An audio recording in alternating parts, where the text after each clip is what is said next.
yote miezi 200 tu tulipiga. Watu waliofanikiwa kwenye vitabu, lakini nikwambie walifanya usubutu, ndio maana unawaedimaya kwenye vitabu. Hata wewe kama unataka kubadilisha historia yako, my dear, amua kuanza.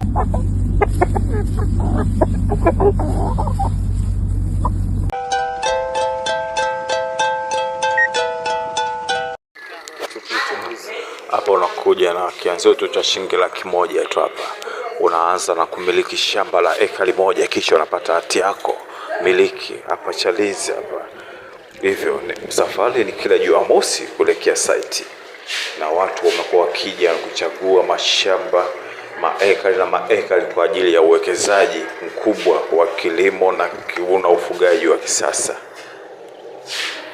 Kwa hii sasa jamani, kila Jumamosi ekari 1 ni shilingi milioni 2 tu, lakini unaruhusiwa kulipa kidogo kidogo kwa muda wa miezi 20.